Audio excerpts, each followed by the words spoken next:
And good morning, Bill. Good morning. How are you? Wonderful. Good, Thank good, good, you. good. So I'm curious to know how did you get interested at all in pipe organs? It seems to be such a niche type of interest. Well, there's a fairly easy answer to that for me personally, like I know already a large number of people in my generation of my age group, whatever it is, happened to hear in the mid 60s the famous E. Power Biggs recordings of Bach on the Flentrop in Cambridge, Mass. Ah, okay. And that's perhaps the first real organ sound that I heard, and it really captured my ear and my attention. And this was mid 60s, teenager. Right. But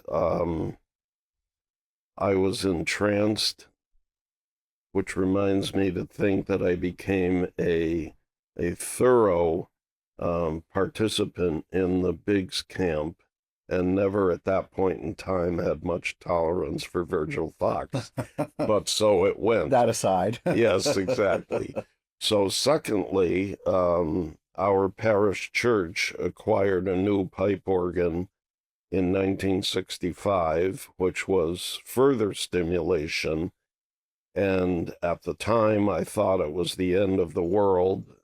And a couple decades later, when I learned an awful lot more about the instrument, I came to realize all its many, many shortcomings. That particular organ, that's all, which now must remain nameless. Right. So that was step two. And then through the church organist there, I began to see some of the journals that were published. And I got introduced to other musicians who fortunately nurtured me very generously, introduced me to other organists, to organs locally, and ultimately to what we had locally for organ builders.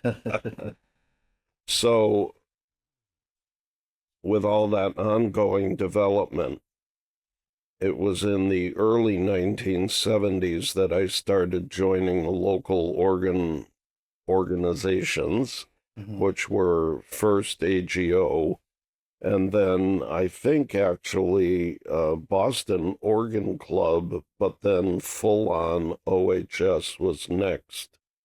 So, and this was approximately 1972. So when in the course of the Toronto Convention, the question came up of who's been a member for 50 years. Took me a minute to do the numbers, but I was shocked that I could stand up, honestly. Right. And the first OHS convention for me was the local one in Keene, New Hampshire in 1974. Followed immediately by New Haven in 1975. I was in the proverbial hog heaven. Yeah, Been right. involved ever since. Right. And what are your memories of the founders? Like who were you close to in terms of the founding group of members? Not really. No. Okay. All right. It was more about the group as a whole and meeting new people and finding friends and developing camaraderie. And despite all the history that I skeletalized a minute ago about growing up here in the Pioneer Valley in the Hamptons of Massachusetts, and dealing with the organists and organ builders that were here, I never actually became close to either Barbara Owen or Alan Loftman, in particular, who were perhaps the most local, the most notable or active, the obvious members of OHS as being founders or principals. Oh, and except for Ed Bodway, who was in Keene, and I can't claim that we were close friends, but we were better friends Right. out of the whole list. Uh-huh. And, And sorry, go just, ahead. well, Yeah. that's all right. It's one little irony that with regard to the very much esteemed Randy Wagner, who was, of course, a founder of OHS, but of which I might not have been aware at that point in time. He and I developed quite a relationship in business because of my stepping into organ building activities Right. and going to suppliers when necessary. So we worked with him at both the W.H. Reisner Company and subsequently at OSI, Organ supply. Organ Supply now Industries in Erie. It was just causing me to separate the companies. We may have bought some things also from Durst and certainly from Klon, but as far as dealing with Randy, it was confined to the two companies. Mm-hmm. And I will just say briefly, because I love that man and I have the highest regard for him, we had our days between us. Very nice, very nice. So, and sadly, Barbara Owen passed away last fall. But what are your top memories of her as a sort of a mover and shaker in the OHS? Well, that's a fair question, except I'm going to begin by repeating the fact that she and I were not really close. Sure.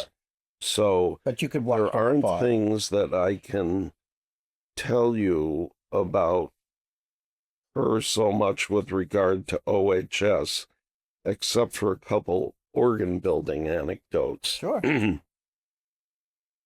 That again, very far back into my youth, I had an aunt and uncle who were living south of Boston. And that particular aunt took a very great interest in my interest in the organ. So on several occasions, I would go to visit them. And during those vacation days, she had the initiative to arrange for us to take a drive to one or another organ company, which included both Aeolian Skinner, both factories, and C.B. Fisk in Gloucester. Oh, my. So I remember that the first time I laid eyes on Barbara Owen, when she was at work in the then C.B. Fisk factory, which, if I recall their history, was actually occupying a former rope factory on the wharves of Gloucester. Mm-hmm.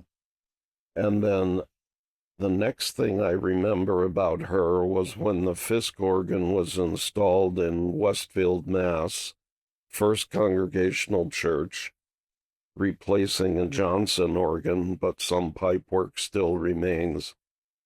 Pardon the digression. But when that was being installed, I went over several times to visit it and them and the process, which included meeting Charlie Fisk. Oh. But the anecdote is remembering Barbara Owen herself and alone tuning the 5-rank mixture on the grate. And maybe for the first time, because she was reining it in from wildness. But she allowed me to stand not far away in silence and observe this. Oh. And it was, well, obviously it's a vivid memory, and that's Sure. probably all that needs to be said. Right. So, you were part of the OHS as a member early on, but how and when did you first get involved with the OHS more deeply, not just as a member, but, either on committee level or in leadership? How did that evolve? So that too is an easy answer. Oh, I was scratching for a minute for the root of it all, but I know that now, which is another vivid and interesting That's great. memory. Yeah. From the OHS convention in New Haven in 1975 and attending all of the recitals. There was some recital on some not particularly memorable organ, and I had a seat here, and then there was this elderly woman next to me and a young man on her other side. So the woman was the famous Edna Van de Zee of upstate New York, who was the great protector and proponent of the Ferris organ at Round Lake. And the young man on her other side was the infamous Stephen Pinnell. When we were both kids, let's say. Okay. So throughout this concert recital, Stephen was writing notes to me, passing them across through Edna, and I would have whatever response, and this correspondence carried on for the duration, which is what was our introduction to a long-standing friendship. Mm-hmm. So why this is pivotal to your question is that because of Stephen's subsequent engagement with the OHS archives and his very, very energetic efforts through the years to build that collection, Mm-hmm. and protect it and enhance it and everything that he did, he needed money to do this work.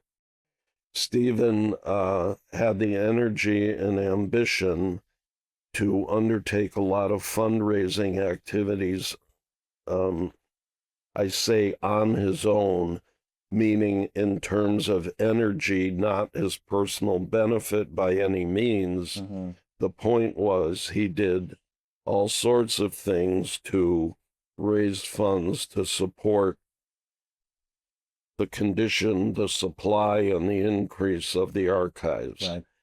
And as his friend and being having a very strong historical thread within myself, Mm-hmm. I was always a very willing participant in those things, whatever they may have been, which kept us as good friends and every other thing. So actually, that is a segue into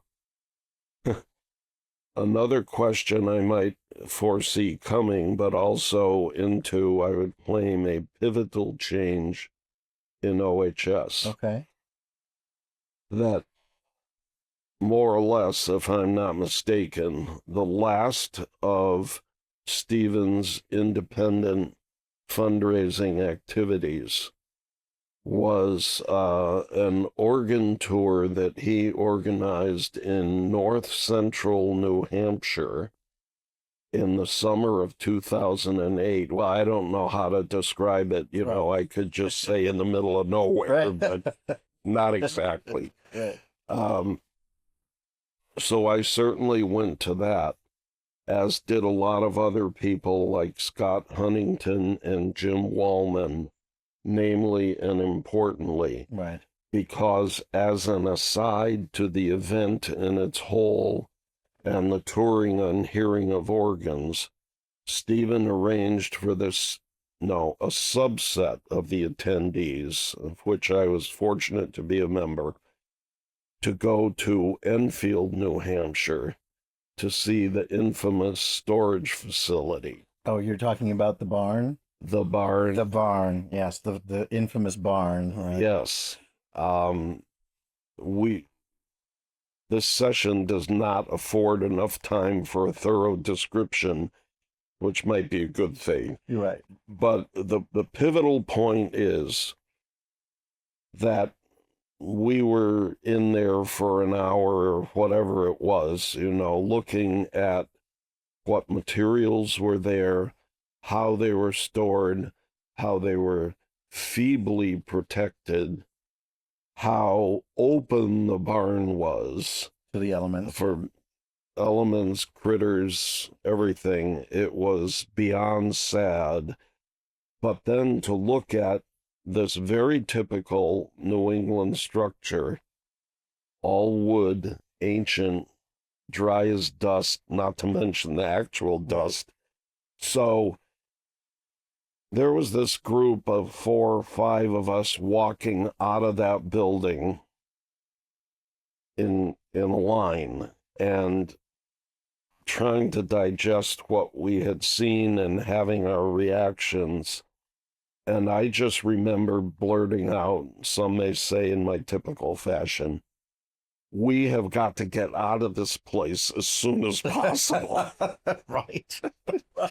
It was pretty shrewd on Stephen's part to bring you all there, I think.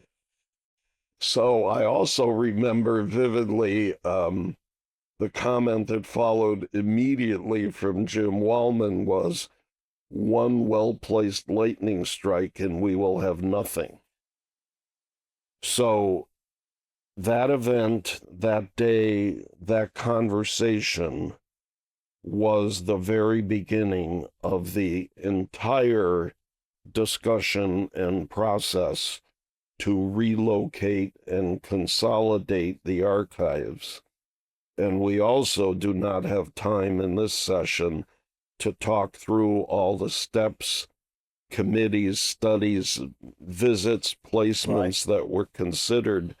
Suffice it to say that after too many years' time, in the sense of being lucky at Enfield, eventually the Stoneleigh situation rolled around, and Right. and here we are. I'd like to pivot just for a moment because there's something you mentioned about your own life. You say there's a historical thread through the work that you do. How has your involvement with the OHS informed the work that you do in your shop, or vice versa? Like what has been the influence on you as a professional in the organ restoration field? The short answer is always trying to do better, more careful, more thoughtful work. And that could be turned in a snap into another long story, which I won't, except to highlight a couple other people. Please. Yeah. And without going into the years or the circumstances or the projects, through my working life, being responsible personally now, I mean, not working for other companies, but we have clients that go back to 1971 and 1974, which means that I've been with some of these organs for over 50 years. And in the course of that time, and fortunately very early on, I met Joe DeZetta, who is a curator at Yale in the Thompson Allen Company. And subsequently, in the 80s, suffice it to say, met Scott Huntington.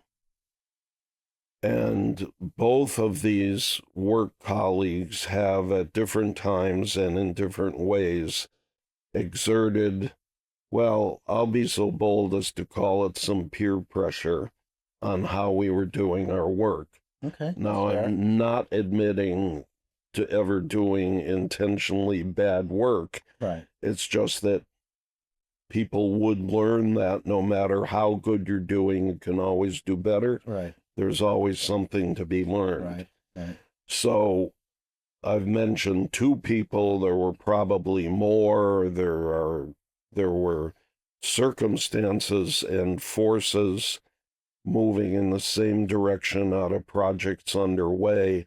But to get back to your original question, then being a member of OHS, the OHS having preservation and organ building guidelines, and both in an attempt to be an intelligent human being and a responsible member of OHS, pretty much dictated that I and my work would follow those guidelines. That's great. So there you have it. So we've talked about the early days. It's all very interesting, but let's fast forward to the 2010, 2012 time when the first of, or maybe not the first, but there were some strategic planning sessions going along, and part of that was saving the archives from the barn and a lightning strike. Can you tell us a little bit about Santa Fe retreat and what prompted that event from taking place? Of course I can, but I think we need to back up just a half a step about that, because what happened within that same era? Well, I can back up to the year 2009 specifically, when Joe McCabe organized an absolute banner convention in Cleveland. An OHS convention that was very well designed in terms of content and artists.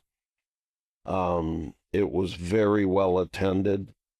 I think in Joe's usual fashion, it also generated a happy surplus for OHS.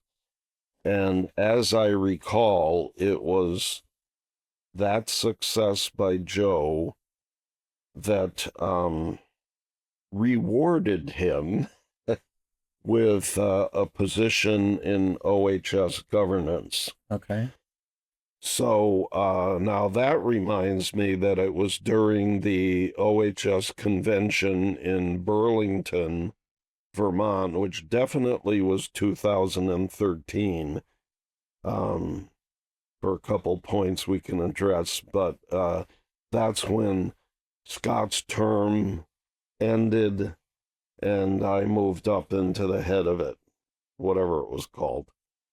But intervening was the fact that there was the convention in Chicago in 2012, which was a fine event in and of itself and for the organs and so on and so forth, but there was a lot of stress between Chicago membership running the essentially running the convention, and Scott at the head of OHS trying to have, I would say, nothing more than responsible oversight. Sure. For the convention, its design, and its finances. But Creative fiction. It was tough. Yes. Yeah. And as a result, the annual meeting in Chicago was an outright debacle, yes, which led to our wonderful Randy Wagner speaking up and telling OHS, you have got to redo your bylaws. And he funded the hiring of the parliamentarian Marie, the famous Marie Wilson, whom personally I love. Yeah. She's wonderful. Yeah. Okay, so she took over the running of the annual meeting at Burlington, which was smooth and fine, and then worked with the OHS to rewrite or create the next set of bylaws that went into effect between 2013 and 14 in Syracuse. Maybe officially 14 in Syracuse. Okay. Why are we talking about that? What did you ask? We were talking about the Santa Fe retreat. Oh, right. All right. Well, obviously, chronologically, that involves backing up a tad, but that's pretty clear too, and that came out principally of Scott Huntington's leadership, because his recollection of prior activities was that years before, things I didn't know or remember, these would occur periodically, and then they didn't. and he was committed to the fact that we needed another one and that these should occur every 5 years. Uh-huh. So it was after I was brought onto the board with him that together we started organizing these things. Or the Santa Fe, but which fortunately has been replicated approximately every 5 years since, which I assure the membership is good for the organization. So now I get to tell a little humorous story about Scott. That Please. This was his idea to have this thing, and we were looking at dates. And for whatever reason, I don't remember, it sort of fell to occurring in February. So Scott is trying to think, where can we go in February that it would be warm, but we could be fairly isolated. We can be confined to a hotel for focus purposes, Sure. for running our own schedule, a retreat with, like monastic concentration. And we started batting these cities around, and I don't remember how many or which were considered. The important thing is we settled on Santa Fe because aside from the transportation to it, it was an affordable place. We had a fantastic hotel. It was great. But pivotal point is Scott thought we would be going somewhere warm. Well, not in Santa Fe. Out. Santa Fe is not your typical spring break locale. No, it's not. And it was we had beautiful and wonderful weather, and it all worked out very well. But still, there was an irony that one day overnight there was a snowfall. So we woke up the next morning with snow on the ground, but by 2:00 in the afternoon it had melted and we were back outside in shirt sleeves. Yeah, how about that? So yeah, based on that alone, I've come to love Santa Fe and would like to go back. So now, now the event.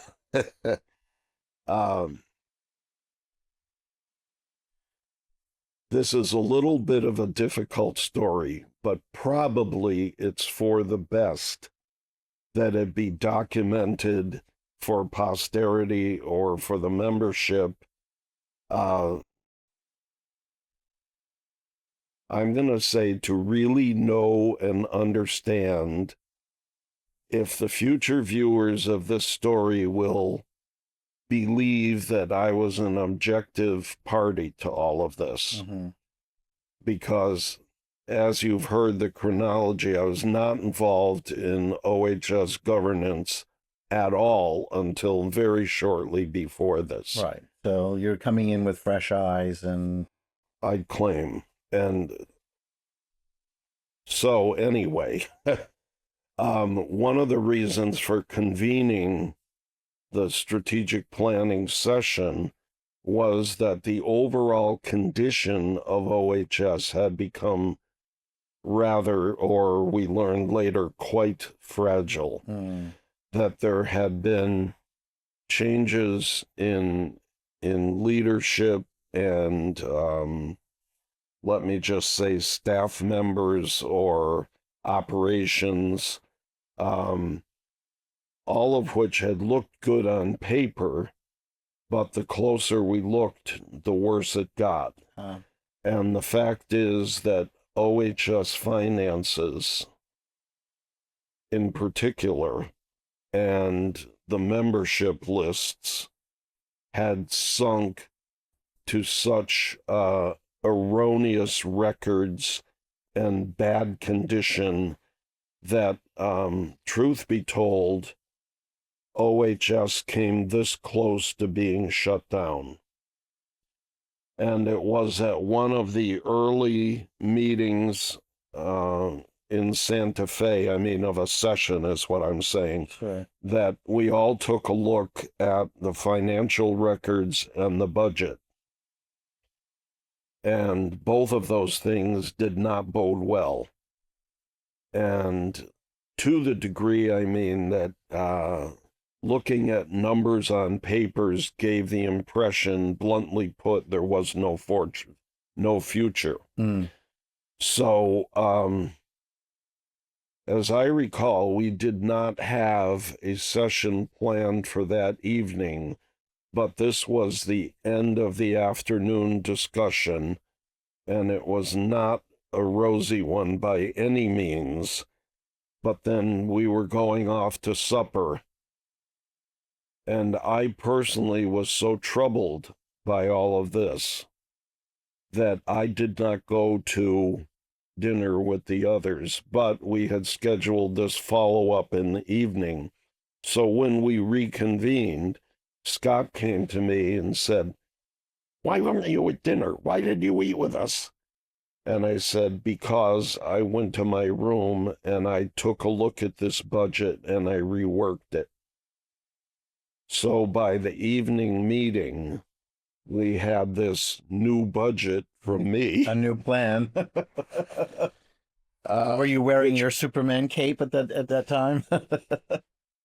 Be careful what you wish for, Right. because my superpower is a long story. Okay, well, we'll leave that for Back to the session, please. Right. So at least we got back together in the evening, and I had this budget that brought things back into balance and made it seem like OHS was safe and could proceed. Mm-hmm.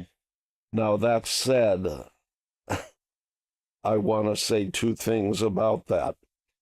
I am not in any way claiming to be the savior of OHS, because I did what I could, what I was driven to do, but this was a team effort that continued during the Santa Fe meetings and thereafter. Quickly put, with the general objective of making drastic changes in operations, staffing, financial attention, so on and so forth. The second thing I wanted to say about what I did, and not intentionally, I mean, I don't know what people think of me as a person with a day job, which, you know, I've been thrilled to be an organ builder all my life. The fact is, I went to business school 6 years with 2 degrees in business. So I think that background was driving me with this budget. Sure.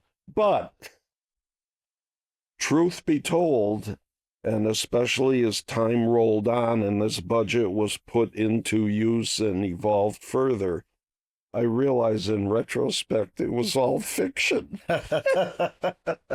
You know, there were numbers put on paper, adjusting or modifying what was given us, and it made it look like, okay, not all is lost. We can pull this out of the fire. We can do it. And I guess without protracting this further, I should tie it up with one more critical point, though. It eventually came to light that the Excel spreadsheet on which this budget lived and was worked and modified and carried on was found to contain a very large number of formula errors, so that no matter what we were doing on paper or trying to pull out of the fire, that even the form itself, you know, which took quite a bit of investigation to unearth, was not delivering accurate information. Tip of the iceberg, best we move on. Right. So my understanding, though, is that at the end of the Santa Fe, that's when the Weary report. Correct. Right. And so the Weary report really summarized all of your discussions. It identified a number of issues that were not controversial, but were All right, of concern. I'll back up, but I promise briefly. Yeah. Um, the stumbling block in my head, time-wise, or the year, is when we actually began searching for the new CEO, which eventually came to be Jim Weaver. Jim Weaver, obviously, yes. But the point of the story, perhaps less well known, is that there was another quite notable OHS member living in Washington, D.C., by the name of A. Graham Down, from whom the OHS benefits by a small bequest that exists in a fund. Yes. This guy was a character and wonderful and generous and helped OHS a lot. And he somehow was heavily involved with the search that led to Jim Weaver. But by his work experience, which was all based in academia, he was acquainted with Bill Weary. So it was Graham Down who recommended to the board, Scott and myself, because I'm the one who ended up pursuing it, that we engage Bill Weary to design and run the strategic planning session, Mm-hmm. so that it was not an imagination or a fiction from within. It also was addressed by not only objective eyes and fresh ones, but professional ones, Sure. because that was his line of work. So the curiosities unfolded that once we were introduced to Bill Weary, it turns out he was a graduate of Amherst College, where I've worked since 1974, and that he lived in Newcastle. He had retired from Washington, D.C., and returned to the family property in Newcastle, Maine, which is right next door to friends of mine up there and where we had placed an organ. Oh, my goodness. So we just like hit it off. Right. And I remember that the first meeting we had was that he actually came to our office across town in Northampton here and sat with me and discussed the whole thing. But that's where the real in-person hit it off thing occurred. Right. And we knew that we could help each other wonderfully. So I guess it turned into a long story, but what you need to know about Bill Weary and his participation is that the entire Santa Fe agenda and process and everything was under his lone direction. Mm-hmm. And I guess that warrants a touch of clarity. He had no preconceptions. He was not driving us in any direction. His style, his process, and his skill was to bring people together for discussions so that the group would develop its own consensus. And that's what we did, and that's what the Weary Report records. Right. Because blessedly, he pulled all that stuff together, not any one of us, because, right. Yeah. This went on for days and hours, right. But it worked. Well, it's a fairly comprehensive report. Yeah, exactly. You mentioned earlier about your business degrees. In your perspective, what is the difference between running a business and running a nonprofit organization? I have no idea. Okay. I thought you'd enjoy that. Okay. The reason I say that first is that way back when I was still in university, a book came out about management and accounting for nonprofits. And somehow we were made aware of it, and I grabbed it, and I still own it, and I could probably donate it if you'd like it, but it's probably outdated. And I'm not sure that I ever read the entire thing. But the point is, there probably is some difference. But I still am honestly not sure what that is, because, well, I mean, there are a few obvious things that in a nonprofit or in OHS, you're obviously not dealing in retail. We're not selling widgets. We can't announce a profit. And digress for a minute there to make that very strong point, because just this past Saturday, when I was at a luncheon for another one of my avocations, nonprofit, the financial report was given. The person speaking made the mistake, in my view, of announcing that, well, we had a very good year, blah, blah, blah, so we had a profit of this. A nonprofit never announces it has a profit. The term is, you were fortunate to have a surplus. And I just wish people would abide by that. So that's one thing, is the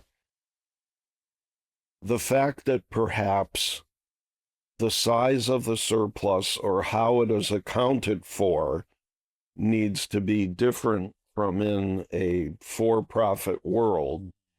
It doesn't mean that a nonprofit can't have the profit. Yeah, a surplus, yeah. Yeah.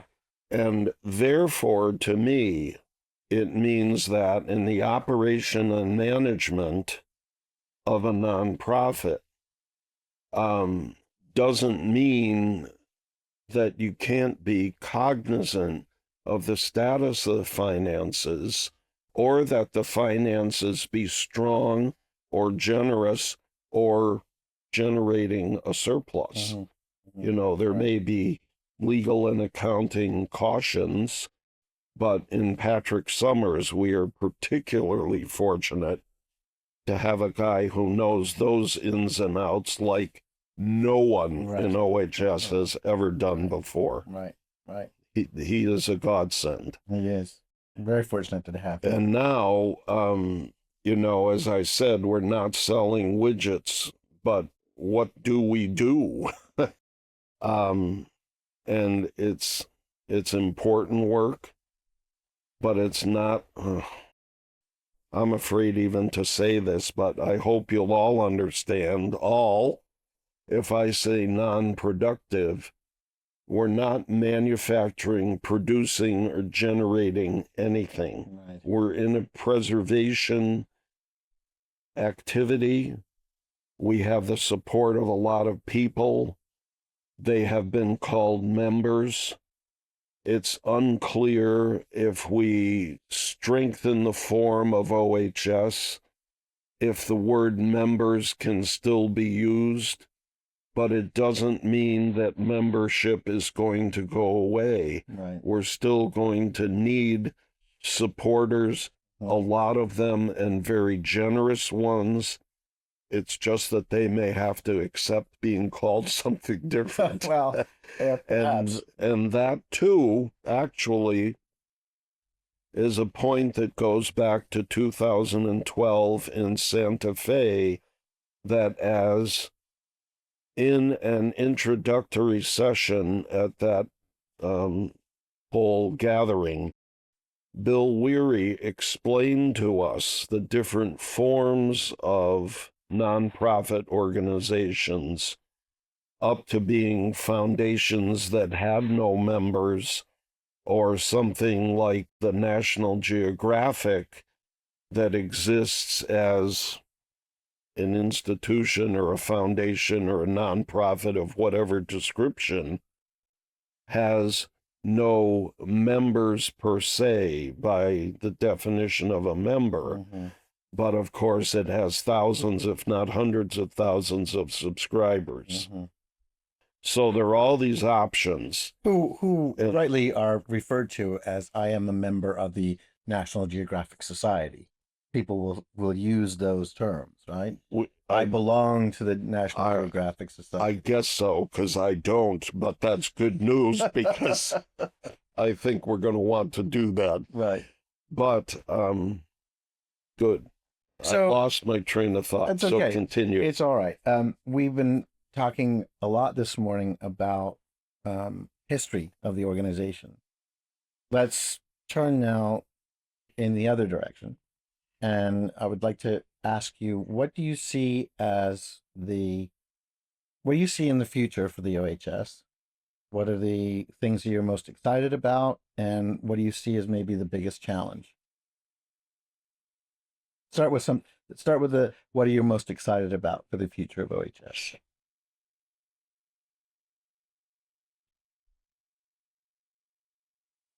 You asked for it, Ed. Okay. You're using this word excited. Yep. I cannot be excited about OHS or its future because, truth be told, I feel very stressed about it. Oh. Because through all these years and conventions and activities and friendships, I've loved every minute of it. I love and I believe in all the things OHS does. I'm particularly proud of the library and archives in terms of what it has come to acquire and encompass, and which means a lot to me personally and every other organ builder you would talk to about having a resource to go back and study other instruments or prior work. Mm-hmm. So, first of all, don't mistake my stress for giving up, because what makes me stressful is that I want the OHS to survive in perpetuity in glowing form. Mm-hmm. And we're not quite there yet. Okay. And I don't want to stop until I see or feel the organization being in a stronger position. Bluntly put, that comes right down to money.